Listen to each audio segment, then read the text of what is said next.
Night number three on upgrading this or changing out some of the parts on this nine or not 990B, Zero 2000B. We've got the platform lift in there, and we've also got Thundercat drunk on the DD75. And I've been kind of impressed with that little manual record player. Barring any kind of catastrophic development in the next day or so, I'm feeling pretty confident about putting that little lady out on the out on the out on the free market and see if we can't get her a new spot. I did add some oil into the little chamber for the spindle for the motor, and that seemed to really help some of the inconsistencies I was seeing, like with the pitch control. So now it's pretty dialed in to where when you started on 33 and 45, you still have to make it like a tiny adjustment, but it's like so microscopic. It's like it's barely even noticeable. That's just my OCD. Is like I want these lines to be perfectly straight.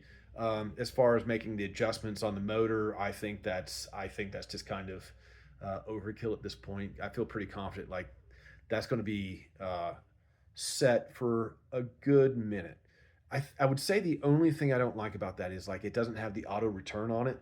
So when it hits the inside of the record, the optical little trigger that signals for the record for the motor to stop in the tone arm to lift, there's a thunk to it.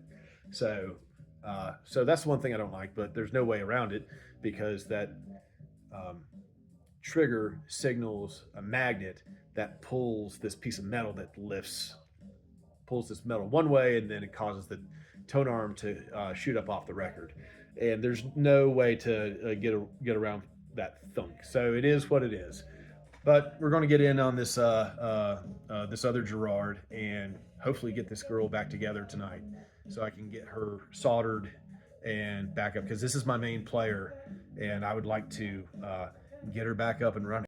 With the lifting platform and this friction spring acting the way it should, we're done with this aspect of it.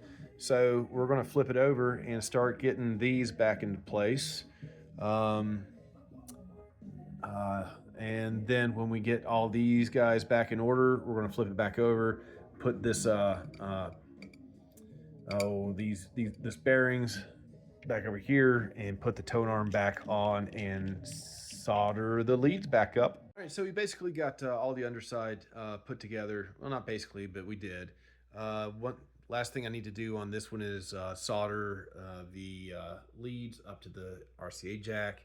And I want to see if I can't get this gear apart. This gear is the counter for the number of plays. Pretty neat little feature on this turntable.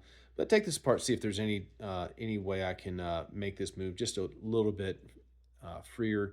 There's a little bit of a hesitation in there, so it wouldn't surprise me if there's something, just dirt and grime in there. But we'll tackle that next. And then once we get this moving a little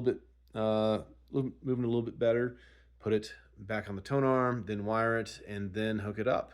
And after all that, I really hope that rumble is gone. Yep. Oh, it'd be so nice if that rumble was gone. Anyways, yep. We'll see you later. Is what that was.